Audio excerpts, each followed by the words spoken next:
Hey guys, my self Chandan Kumar आप लोगों का चैनल गेन नॉलेज में स्वागत करता हूं गाइज। मैंने आपके लिए फ्लूइड मैकेनिक्स गाइज शुरू किए थे। फ्लूइड मैकेनिक्स में गाइज बहुत सारे टॉपिक्स मैंने आपके लिए कवर किए थे और गाइज ये फ्लूइड मैकेनिक्स में जो टॉपिक कवर करने के बाद मैं अगला टॉपिक गाइज फ्लूइड मैकेनिक्स में गाइज कंटिन्यूएशन रखूँगा।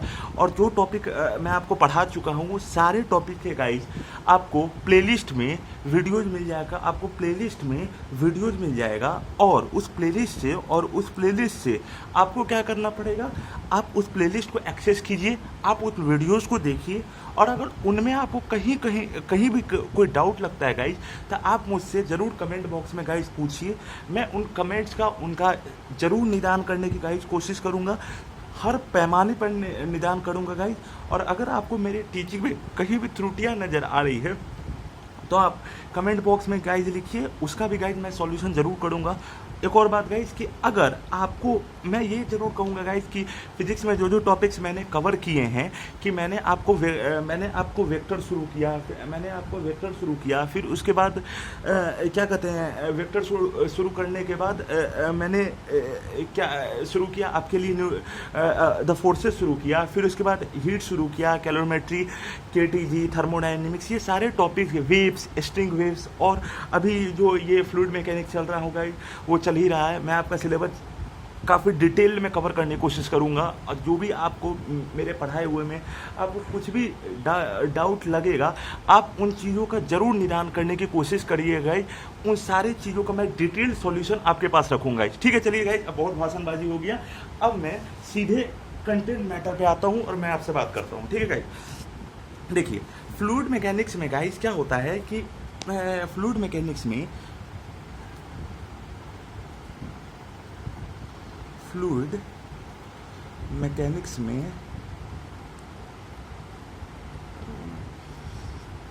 गाइज दो पार्ट होता है, जरा ध्यान से बस देखते जाइए गाइज, एकदम डिटेलिंग में देखिएगा, मैं सारी चीज़ें की डिटेलिंग करने जा रहा हूँ गाइज। एक होता है स्टैटिक पार्ट, एक होता है dynamic part. Static part guys मैंने लगभग आपको कवर कर दिया है गाइज। जो आपका स्टैटिक पार्ट में आप कहिएगा जो पार्ट आपके लिए बचा हुआ है उन सारे चीज़ों का मैं आगे पीछे करके गाइज सॉल्यूशन निकालूंगा, लेकिन स्टैटिक पार्ट गाइज मैंने आपके लिए लगभग कवर कर दिया। अब गाइज आता हूँ मैं डायनेमिक वाला पार्ट, बहुत इंपॉर्टेंट पार्ट है। देखिए गाइज, डायनेमिक वाले पार्ट में जो आपको चीज़ बताना है, अब पहले ये मैं आपके लिए कुछ चीज़ें कंसर्न करता हूँ गाइज, सुनिएगा। देखिए, अगर डायनेमिक में गाइज फ्लूइड मैकेनिक्स में आपके लिए मैं डायनेमिक्स में शुरू करूं, फ्लूइड मैकेनिक्स में आपसे डायनेमिक्स में मैं बात करूं तो फ्लूइड मैकेनिक्स में ये चीज़ें होंगी गाइज कि जब भी अगर हमें फ्लूइड का स्टडी करना हो और फ्लूइड का स्टडी करना हो और फ्लूइड का स्टडी करना हो और फ्लूइड पार्टिकल्स पे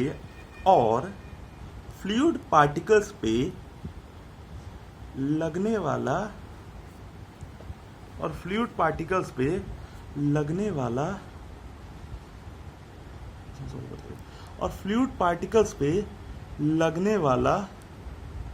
फोर्सेस को अगर निगलेक्ट किया जाए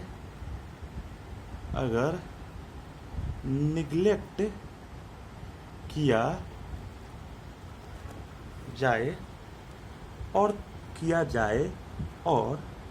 तब फ्लूइड का स्टडी किया जाए और तब फ्लूइड का स्टडी किया जाए तो उसको हम लोग क्या कहते हैं, फ्लूइड डायनेमिक्स। ठीक है, फ्लूइड स्टैटिक होगा, एक और डायनेमिक्स होगा, स्टैटिक होगा, डायनेमिक्स होगा, फ्लूइड मैकेनिक्स होगा। ठीक है, अब इसमें डायनेमिक में मैं क्या कर रहा हूँ, फ्लूइड का स्टडी अपन लोगों को करना है और हमें फ्लूइड पार्टिकल्स में लगने वाले फोर्सेस को भी निगलेक्ट कर देना है गाइज, तो उसको हम लोग क्या कहते हैं, उसको हम लोग कहते हैं फ्लूइड डायनेमिक्स। मतलब यहाँ पे फ्लूइड मूव भी करेगा और लगने वाले फ्लूइड के पार्टिकल्स पे लगने वाले फोर्स को हम लोगों को कंसीडर करना भी नहीं है। अब गाइज जरा ध्यान से इस कॉन्सेप्ट को जरा मैं समझाने के लिए मैं थोड़ी सी आपके लिए मैं डिटेलिंग करने जा रहा हूँ गाइज। देखिए क्या होता है गाइज कि मान लीजिए गाइज ये फ्लूइड है, ठीक है। अब ये फ्लूइड में क्या हो गया गाइज कि अगर आप मान लीजिए ये पार्टिकल्स है, फ्लूइड पार्टिकल्स है, ठीक है। अब जैसे ही गाइज मैं ये कह रहा हूं कि ये फ्लूइड पार्टिकल्स है, फ्लूइड पार्टिकल्स है, और जैसे ही अगर मैं इसमें फ्लूइड पार्टिकल्स अगर मैं कह रहा हूं तो फ्लूइड डायनेमिक्स का मतलब क्या हुआ, फ्लूइड डायनेमिक्स का गाइज मतलब ये हुआ कि आप पे फ्लूइड पे लगने वाले जितने फोर्सेस को आपको कंसीडर करना है, लेकिन आपका मतलब फ्लूइड पे लगने वाले फोर्सेस को आपको कंसीडर नहीं करना है। अब गाइज ये फ्लूइड अगर मान लीजिए गाइज अगर फ्लूइड पार्टिकल्स मूव कर रहा है तो इसको हम लोग क्या करेंगे, फ्लूइड पार्टिकल्स मान लीजिए गाइज अगर मूव कर रहा है तो उसको हम लोग क्या कहेंगे गाइज, फ्लो कहेंगे। मैं क्या कर रहा हूँ गाइज, मैं ये कर रहा हूँ कि जब भी अगर फ्लूइड पार्टिकल्स मूव करेगा तो उसको हम लोग क्या कहेंगे, फ्लो करेंगे। अब मान लीजिए गाइज कि अगर ये फ्लूइड है, इसमें एक लेयर गाइज ये है, एक लेयर ये है, एक लेयर ये है, एक लेयर ये है, तो इससे अपन को क्या मिला, इससे अपन को ये मिला कि अगर फ्लूइड पार्टिकल्स में पहला लेयर, दूसरा लेयर, तीसरा लेयर और चौथा लेयर, ये चारों लेयर अपने अकॉर्डिंग जो कैरेक्टरिस्टिक शो करेगा, उन सभी कैरेक्टरिस्टिक का अगर आप निचोड़ निकाल दीजिए तो आप फ्लूइड के फ्लो का आप 5 ये कर सकते हैं, डिस्टिंग्विशन कर सकते हैं। मतलब मैं ये कर रहा हूँ गाइस कि अगर जब भी अगर फ्लूइड पार्टिकल्स का अगर आप लेयर वाइज जब वो मूवमेंट करेगा, तो अगर आप लेयर वाइज मूवमेंट करेगा जिसे अपन लोग क्या कहेंगे, फ्लो कहेंगे। तो जब भी फ्लूइड पार्टिकल्स का मूवमेंट करेगा जिसको हम लोग फ्लो कहेंगे, और उन फ्लो को ध्यान में रखते हुए अगर आप फ्लूइड के फ्लो को ध्यान में रखते हुए अगर आप फ्लूइड का डिस्टिंग्विशन गाइज करिएगा तो उसके अकॉर्डिंग आपके पास क्या हो गया, फ्लूइड का जो फ्लो है उसके अकॉर्डिंग उसका 5 गाइज क्या होता है, डिस्टिंग्विशन होता है। गाइज समझे, उसका क्या होता है, 5 का डिस्टिंग्विशन। क्योंकि ऑब्वियसली गाइज जब अगर फ्लूइड फ्लो करना स्टार्ट करेगा तो एक लेयर के ऊपर क्या होगा गाइज, दूसरा लेयर मूव करेगा, दूसरा के ऊपर तीसरा लेयर, तीसरा के ऊपर चौथा लेयर। तो हो सकता है गाइज कि जब वो फ्लूइड अगर फ्लो करना स्टार्ट करेगा तो जो लेयर वाइज जो प्रॉपर्टी में चेंजेस शो करेगा उसको हम लोग ध्यान में रखते हुए जो फ्लूइड का फ्लो होगा उसको हम लोग 5 पार्ट में कैटेगराइज कर देंगे गाइज। 5 पार्ट में क्या करेंगे, कैटेगराइज कर देंगे। तो गाइज जो 5 पार्ट है उसको मैं लिखने जा रहा हूँ गाइज, और उन 5 पार्ट में आपको कहीं भी डाउट हो तो आप फिर पूछ सकते हैं गाइज। मैं शुरू करता हूँ गाइज, जो 5 पार्ट आप लोग को पढ़ना है, ठीक है। देखिए जो, एक second guys,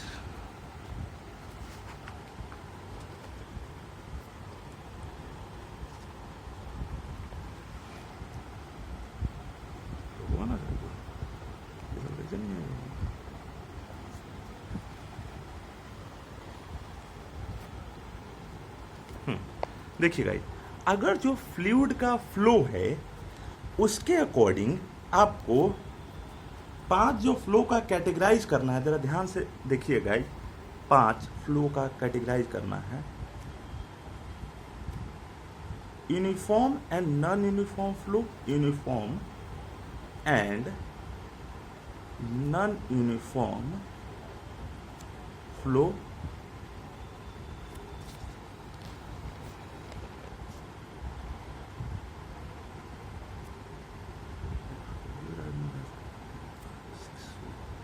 steady and unsteady flow,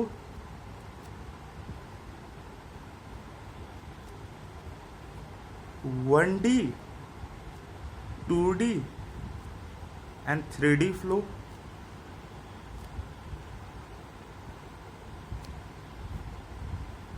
rotational and irrotational flow,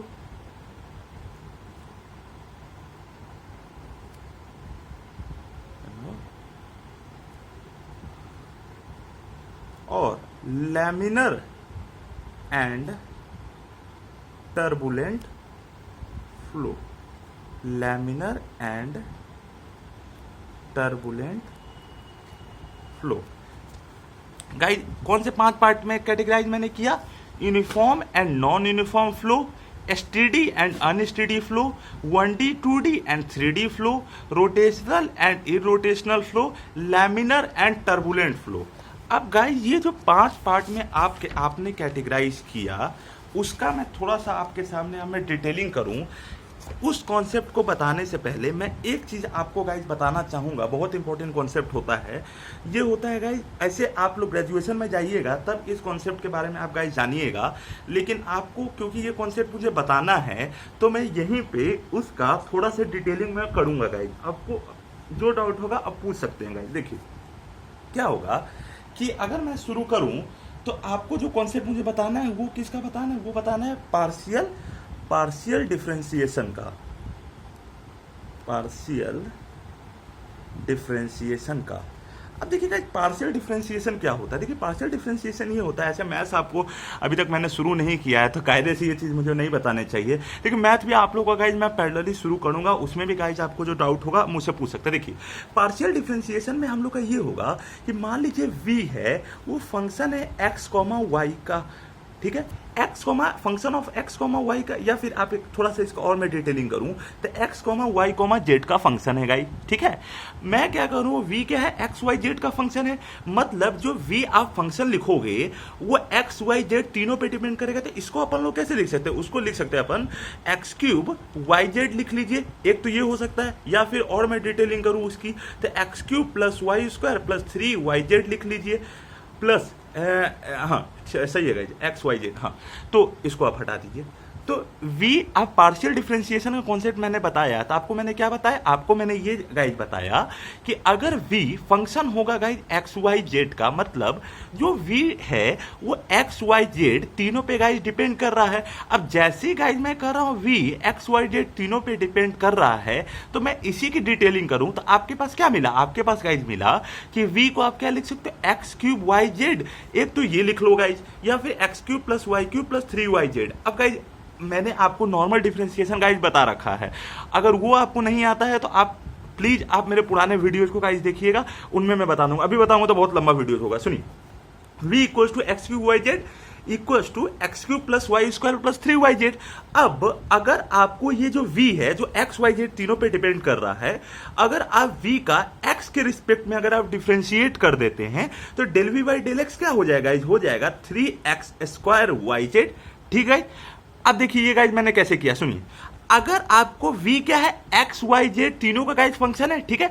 अब जैसे ही गाइज मैं कर रहा हूं v x, y, z तीनों का फंक्शन है, मतलब ये जो v है वो x पे, अगर v का डिफरेंशिएशन सिर्फ x के रिस्पेक्ट में करना है तो सिंपली y z को आपको कांस्टेंट मानना है, मतलब y z का वैल्यू आपको चेंज नहीं करना। और डिफरेंशिएशन का मतलब क्या होता है? डिफरेंशिएशन का मतलब क्या होता है? रेट ऑफ चेंज, मतलब चेंजिंग का क्या रेट है गाइस? सिंपल एक कॉन्सेप्ट में बोलूं तो v = आपके पास क्या है? x³ yz, तो del v del x क्या कहेंगे? 3x² yz। yz भैया कांस्टेंट, इसी का मैं थोड़ा सा और डिटेलिंग आपके लिए मैं कर देता हूं। देखिए गाइस, अगर आपको v को x के रिस्पेक्ट में गाइस करना है तो x के रिस्पेक्ट में गाइस करेंगे तो क्या होगा?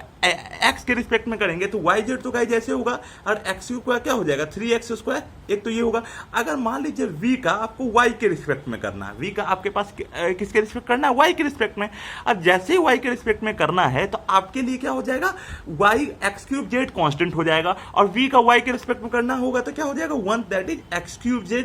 और यहाँ पे del vy अगर आपको करना है गाइस, मैं थोड़ा सा और डिटेलिंग करूं, आपको del vy del z करना है। अब v जो x y z तीनों का फंक्शन था, अगर आपको सिर्फ x के रिस्पेक्ट में करना है तो x y क्या हो जाएगा आपके पास? कांस्टेंट। तो इसको गाइस ऐसे लिख दो x³ y, और z का z के रिस्पेक्ट में क्या हो जाएगा? 1। तो आपके पास क्या हो जाएगा? x³ y। ये गाइस समझ में आपको आया होगा, ये क्या हो जाएगा? x³ y होगा। अब इसी को अपन लोग और मैं डिटेलिंग करने जा रहा हूं। अब मान लीजिए गाइस ये आपके पास टर्म है, इसका मैं आपके पास x y z तीनों के रिस्पेक्ट में आपको डिफरेंशिएशन में करके दिखाता हूं गाइस। देखिए अगर मान लीजिए v = ये टर्म है गाइस, इसको आपको x के रिस्पेक्ट में करना है तो तो पहले इसको पकड़ो, फिर इसको पकड़ो और फिर इसको पकड़ो। इसका एक्स के रिस्पेक्ट में करना होगा तो क्या हो जाएगा 3x²।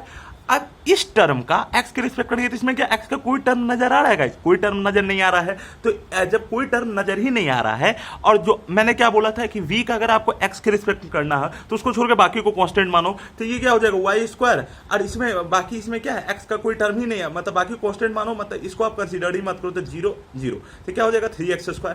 अब मान लीजिए v का आपको y के रिस्पेक्ट करना है गाइस। देखिए अगर आपके पास x³ + y² + 3yz है तो इसका अपन लोग क्या कर सकते हैं, इसका अपन लोग ये कह सकते हैं कि मान लीजिए v x y z का फंक्शन है, इसमें क्या आपको y का कोई टर्म नजर आ रहा है? नहीं नजर आ रहा है, तो इसमें 0 होगा।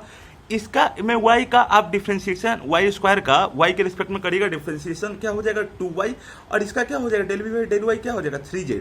तो ये गाइस हो जाएगा, क्यों कैसे हुआ 2y हुआ, और इसका क्या करेंगे 3z, और y का y के रिस्पेक्ट में 1, तो 2y + 3z। ठीक है, अब मान लीजिए ∂v/∂z आपको करना है, ∂v/∂z करना है। अब देखिए आपके पास क्या है x³ + y² + 3yz है, इसका z के रिस्पेक्ट करना है, तो इसमें क्या आपको कहीं z का टर्म नजर आ रहा है? नहीं नजर आ रहा है, तो ये 0। इसमें क्या आपको z का टर्म नजर आ रहा है? नहीं नजर आ रहा है, तो ये 0। इसमें आपको z का टर्म नजर आ रहा है? नहीं नजर आ रहा है, तो नहीं इसमें नजर आ रहा है, तो इसमें क्या होगा z को छोड़ के बाकी टर्म कांस्टेंट, z का z के रिस्पेक्ट में 1, तो क्या होगा 3y। अब ये कॉन्सेप्ट गाइज मैंने बताया पार्शियल डिफरेंशिएशन का। अब यही कॉन्सेप्ट गाइज मैं थोड़ा सा यूज करूंगा, कहाँ यूज करूंगा, जो आपको टाइप्स ऑफ फ्लो बताना है गाइज, वहां पे मैं यूज करूंगा। अब देखिए टाइप्स ऑफ फ्लो अगर गाइस यूज करना है, टाइप्स ऑफ फ्लो यूज करना है, तो मतलब क्या हुआ, टाइप्स ऑफ फ्लो का मैं यूज करना है, तो देखिए देखिए देखिए टाइप्स ऑफ फ्लो का आपको यूज करना है गाइस। तो पहला जो टाइप है वो क्या है, वो है uniform and non uniform flow. अब गाइस क्योंकि मैं यहाँ पे थोड़ा सा आपके पास मैं ये बता चुका हूँ, पार्शियल डिफरेंशिएशन बता चुका, तो उसी का गाइस मैं यूज करूंगा। देखिए uniform and non uniform flow, मान लीजिए आपके पास फ्लो अगर फ्लूइड का फ्लो आपके पास मूव करना गाइस शुरू करता है, ठीक है, फ्लूइड का फ्लो अगर मूव करना शुरू करता है गाइस इस डायरेक्शन में मान लेता हूं, ठीक है। तो जैसे ही uniform and non uniform flow होगा तो वैसे सिनेरियो में क्या हो जाएगा, अगर फ्लूइड का जो फ्लो है उसका वेलोसिटी दैट इज v, अगर वो फंक्शन है गाइस मैं मान लेता हूं xyz का, ठीक है, फ्लूइड के फ्लो का जो वेलोसिटी है वो किसका फंक्शन है xyz का। अब जैसे फ्लूइड के फ्लो का वेलोसिटी xyz है तो अगर ∂v/∂t अगर आपके पास 0 हो जाता है, ठीक है, ∂v/∂t अगर आपके पास 0 हो जाता है तो ये गाइस सिंपली क्या हो जाएगा, ये हो जाएगा यूनिफॉर्म फ्लो। और अगर गाइस v अगर फंक्शन है xyz का, अगर ∂v/∂t 0 नहीं होता है तो ये गाइस क्या हो जाएगा, ये हो जाएगा नॉन यूनिफॉर्म फ्लो। मैं क्या कहा गाइस, मैं ये कहा कि v अगर फंक्शन है xyz का, अगर ∂v/∂t अगर 0 हो जाता है तो वो हो जाएगा यूनिफॉर्म फ्लो, और अगर ∂v/∂t अगर 0 नहीं होता है तो वो होगा नॉन यूनिफॉर्म फ्लो। ये तो मैथमेटिकली हुआ। अब मैं आपको थोड़ा ये लिटरली आपको समझाने की कोशिश करता हूँ गाइस। देखिए अगर ये फ्लूइड मूव करना शुरू किया, ये हुआ फ्लूइड का मूव करना शुरू किया, डॉटेड लाइन क्या शो कर रहा है, ये शो कर रहा है फ्लूइड का फ्लो। अब फ्लूइड का फ्लो किस डायरेक्शन में हो रहा है ये शो कर रहा है। ये मैं क्या कर रहा हूँ गाइस, मैं ये कर रहा हूँ कि फ्लूइड यहाँ पे मूव करना शुरू किया, अब फ्लूइड का फ्लो किस तरीके से हो रहा है, फ्लूइड फ्लो करना शुरू किया, अब फ्लूइड का फ्लो किस डायरेक्शन में या किस स्थिति में हो रहा है गाइस, ये आपको समझ में आया। तो अब इसी को मैं कहूँ, अगर जो फ्लूइड का फ्लो का अगर वेलोसिटी, फ्लूइड के फ्लो का अगर वेलोसिटी अगर टाइम के रिस्पेक्ट में चेंज नहीं हो रहा है, या टाइम के रिस्पेक्ट में फ्लूइड के फ्लो का वेलोसिटी अगर कांस्टेंट है तो वो हो जाएगा यूनिफॉर्म फ्लो, तभी तो अगर कांस्टेंट होगा तभी ना उसका डिफरेंशिएशन गाइस जीरो होगा, वरना जीरो नहीं होगा, सिंपली बात है। तो फ्लूइड के फ्लो का वेलोसिटी अगर टाइम के रिस्पेक्ट में चेंज नहीं हो रहा है, मतलब कांस्टेंट है, तो उसको हम लोग क्या कहेंगे, यूनिफॉर्म फ्लो। और अगर कांस्टेंट नहीं है तो उसको हम लोग क्या कहेंगे गाइस, नॉन यूनिफॉर्म फ्लो करेंगे। अब अगर कांस्टेंट नहीं होगा तो ऑब्वियसली कोई ना कोई वो क्या होगा, वेरिएबल के टर्म में होगा, और कोई वेरिएबल का अगर आप टाइम के रिस्पेक्ट में करेंगे तो जीरो कैसे हो सकता है, वो तो नॉन जीरो होगा गाइस, ऑब्वियसली वो जीरो नहीं होगा, नॉन जीरो होगा। तो मैं इसी का थोड़ा सा मैं आपके पास इलेबोरेशन कर दूं। तो यहां से आपके पास क्या आया, यहां से गाइस आपके पास आया कि देखिए uniform flow,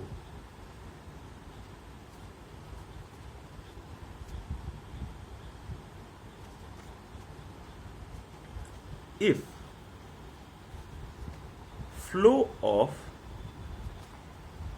fluid, if velocity of flow of fluid doesn't varies with time, doesn't varies with time, it is known as, doesn't vary with time, it is known as uniform, it is known as uniform flow।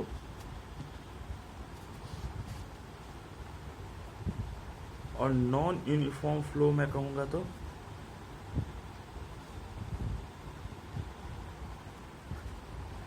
Non uniform flow मैं कहूंगा तो guys यहां से आपके पास क्या हुआ, ये हुआ if flow of fluid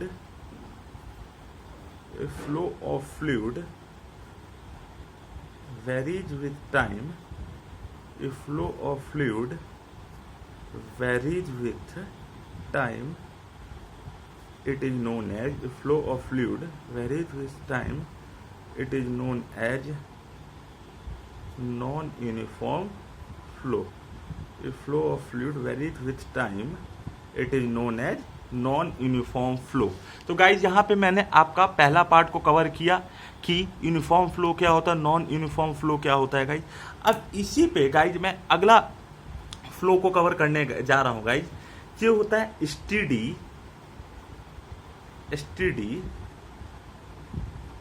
and unsteady flow.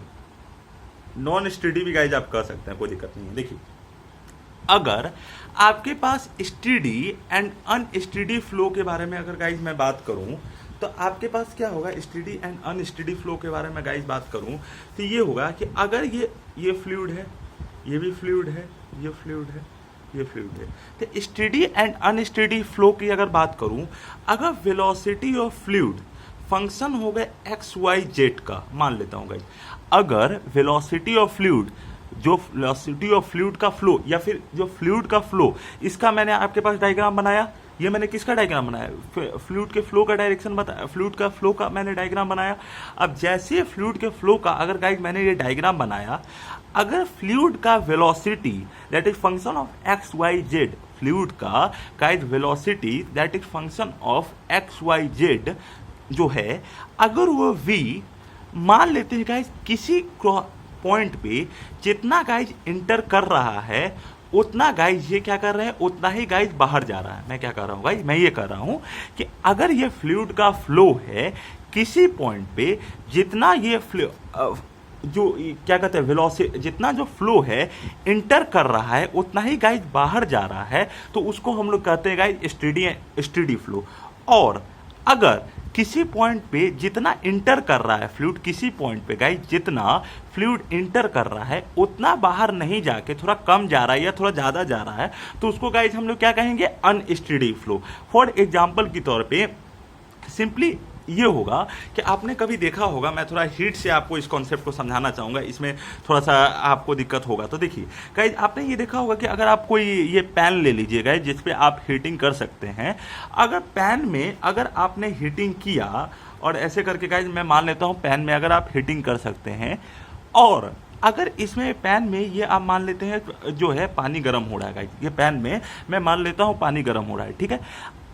अगर इस पैन में जो पानी गर्म हो रहा है और अगर आपने हीटिंग एक बार गाइज स्टार्ट कर दिया, पैन में जो पानी गर्म जो हो रहा है उस पर गाइज आपने हीटिंग स्टार्ट कर दिया। जैसे ही गाइज इसमें पैन में जो पानी गर्म किया वो हीटिंग स्टार्ट हो रहा है, कुछ देर तक क्या होगा, आप हीट देते हो, ये क्या कहते हैं हीट एब्जॉर्ब करता है, इसका टेम्परेचर इंक्रीज होता है। आप हीट देते हो, हीट एब्जॉर्ब कर रहा है, इसका टेम्परेचर इंक्रीज हो रहा है। एक टाइम के बाद क्या होगा गाइज, अब इसमें भी गाइज आपको मैंने हीट एंड थर्मोडायनेमिक्स के कॉन्सेप्ट बताया भी है कि आप अगर ये पैन पे लोगे, अगर आप इसे हीट सप्लाई गाइज करोगे, पैन आप ले लो और अगर आप उसमें अगर गाइज हीट सप्लाई करोगे और ध्यान से सुनिए गाइज, पैन लोगे और उसमें अगर गाइज आप हीट सप्लाई करोगे तो जितना आप हीट इंटर करता है गाइज, जितना हीट इंटर करता है, ये भी इसमें भी कंडक्शन ही प्रोसेस होता है गाइज कि पहले पैन गर्म होता है फिर उसके बाद वाटर उसमें हीटेड होते हैं, इसमें होता तो गाइज कंडक्शन ही प्रोसेस है। सुनिए, इस पैन में जितना आप हीट दोगे, जितना आप कंडक्शन प्रोसेस में क्या होगा गाइज, जितना आप हीट दोगे उतना ही गाइज क्या होगा, हीट बाहर होगा, मतलब heat gained equal to heat lost. After study time ये को रीच कर जाता है, क्योंकि आपने देखा होगा गाइज कि जब ये स्टडी टाइम को रीच कर जाता है तो जब भी आप हीटिंग उसके बाद भी अगर स्टडी टाइम को रीच करने के बाद भी अगर आप हीटिंग अगर करते रहें तो ऐसा नहीं होता है कि जो पैन है ये बहुत गर्म हो जाता है। अगर आप हीटिंग करना शुरू कर देते हो तो ऐसा नहीं होता है गाइज कि ये पैन है ये बहुत गर्म हो जाता है गाइज, मतलब गर्म होता है लेकिन उतना नहीं गर्म होता है गाइज, गर्म तो होता ही है लेकिन उतना ज़्यादा गर्म नहीं होता है। तो इसी सिनेरियो को अगर मैं गाइज एक्सप्लेन करूँ तो मैं यहाँ से आपके पास क्या मिला, यहाँ से गाइज आपके पास ये मिला कि अगर आपने पैन लिया, उसमें आप पानी लिया, उसको अगर आपने हीट किया तो अगर heat gained equal to heat lost हुआ, या जितना ही हीट एब्जॉर्ब कर रहा है उतना ही हीट रिलीज कर रहा है, तो उसको हम लोग क्या कहेंगे, स्टेडी स्टेट। और अगर हीट गेन जितना कर रहा है उससे कम हीट लॉस करे या ज़्यादा हीट लॉस कर रहा है तो उसको हम लोग क्या कहते हैं, अनस्टेडी स्टेट। सिंपल सी बात है। सिमिलरली आप यहाँ पे आइए कि अगर फ्लूइड का फ्लो स्टार्ट होता है गाइज, अगर आप फ्लूइड का फ्लो स्टार्ट अगर गाइज स्टार्ट होता है, जिसके लिए आप वेलोसिटी का फ्लूइड का फ्लो का अगर आप v इक्वल्स टू आप मान लेते हैं फंक्शन होगा v इक्वल्स टू मान लेते हैं फंक्शन होगा XYZ का, v इक्वल्स टू मैं फ्लूइड का जो फ्लो है उसका वेलोसिटी, फ्लूइड का जो फ्लो है उसका वेलोसिटी अगर मैं मान लेता हूँ, फ्लूइड का फ्लो का वेलोसिटी आप मान लेते हैं XYZ का फंक्शन है। किसी पॉइंट पे जितना फ्लूइड के फ्लो का जो वेलोसिटी है दैट इज फंक्शन हुआ XYZ का, किसी पॉइंट पे जितना फ्लूइड एंटर कर रहा है उतना ही फ्लूइड में मान लेता होगा लीव हो रहा है। किसी पॉइंट पे जितना फ्लूइड इंटर कर रहा है उतना ही गाइज क्या होगा, किसी पॉइंट पे जितना फ्लूइड इंटर कर रहा है गाइज उतना ही फ्लूइड क्या करेगा, लीव करेगा। अब जैसे ही किसी पॉइंट पे जितना फ्लूइड इंटर करेगा लीव करेगा तो क्या होगा, इन स्टेडी एंड उसको कहेंगे स्टेडी फ्लो। और जितना फ्लूइड इंटर कर रहा है उतना ना लीव करके कम लीव अगर कर रहा है या ज़्यादा लीव कर रहा है, ऑब्वियसली ज़्यादा कैसे कर सकता है गाइज, कम ही करेगा, कम कर रहा है तो उसको हम लोग क्या कहेंगे, अनस्टेडी फ्लो। अब देखिए मैं ये हो गया गाइज ओरली मैंने आपको समझाया। अब मैथमेटिकली गाइज इसी बात को मुझे लिखना होगा, तो मैं कैसे लिखूंगा गाइज, ज़रा ध्यान से समझिए इन चीज़ों को कि अगर मैं मान लूँ v है फंक्शन ऑफ XYZ, v किसका फंक्शन है, XYZ का फंक्शन। अब जैसे ही गाइज मैं कह रहा हूँ कि v अगर XYZ का फंक्शन है तो इसी का गाइज मैं थोड़ा सा डिटेलिंग करने जा रहा हूँ। v क्या होगा, v होगा फंक्शन होगा XYZ का। अगर del B by del S zero हो गया तो ये हो गया steady flow, del B by del S अगर जीरो हो गया तो ये हो गया स्टेडी फ्लो। अगर del B by del S अगर नॉन जीरो है तो ये होगा अनस्टेडी फ्लो।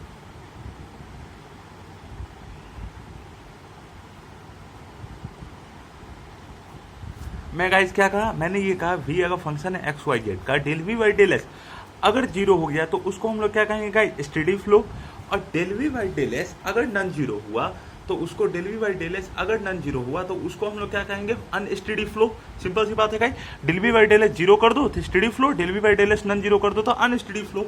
अब इसी का अगर मैं आपको मैथमेटिकली लिखने जा रहा हूँ, the type of flow in which the type of flow in which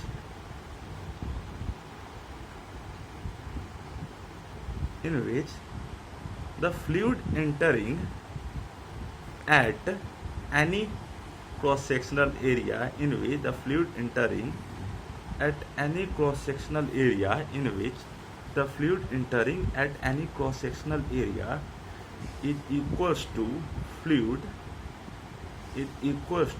fluid leaves. मतलब the type of flow in which the fluid entering at any cross sectional area is equal to fluid leaves. उसको हम लोग क्या कहेंगे, steady flow. मतलब the type of fluid in which the fluid entering at any cross sectional area is equal to fluid leaves. उसको हम लोग क्या कहेंगे, स्टेडी फ्लो. और अनस्टेडी फ्लो का मतलब क्या होगा गाइस, उसका मतलब ये होगा the type of flow in which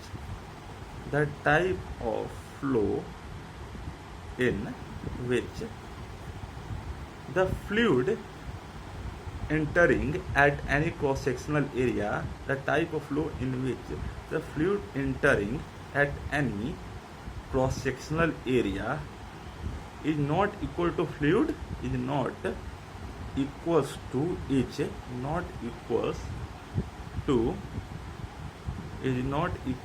fluid lift. मतलब the type of flow in which the fluid entering at any cross sectional area is not equals to fluid lift. तो इसको हम लोग क्या कहेंगे, स्टेडी फ्लो. इसको हम लोग कहेंगे गाइस अनस्टेडी फ्लो. मतलब स्टेडी फ्लो किसको कहेंगे, the type of flow in which the fluid entering at any cross sectional area. मतलब किसी क्रॉस सेक्शनल एरिया पे आपके पास, आप इस क्रॉस सेक्शनल एरिया अगर आप इसका एस मान लो, एस एज्यूम कर लो, ठीक है गाइज. अब जैसे किसी क्रॉस सेक्शनल एरिया पे ऐसे जितना फ्लूइड गाइज एंटर हो रहा है उतना ही गाइज फ्लूइड लीव करे, तो उसको हम लोग क्या कहेंगे, स्टेडी फ्लो. और जितना फ्लूइड एस आप ले लो, जितना फ्लूइड एंटर हो रहा है उतना न लीव करके बहुत कम लीव करे, तो उसको हम लोग क्या कहेंगे, अनस्टेडी फ्लो. मतलब किसी क्रॉस सेक्शनल एरिया पे जितना फ्लूइड एंटर कर रहा है उतना लीव करे, तो उसको हम कहेंगे स्टेडी फ्लो. और किसी क्रॉस सेक्शनल एरिया पे जितना फ्लूइड एंटर हो रहा है उससे कम लीव करे, तो उसको गाइज क्या कहेंगे, अनस्टेडी फ्लो. ठीक है गाइज, थैंक यू गाइज. आज का लेक्चर मैं यहीं एंड कर रहा हूँ. अगर आपको मेरे पढ़ाए हुए में कोई भी डाउट होगा तो आप कमेंट बॉक्स में लिख सकते हैं. Thank you guys, thank you very much.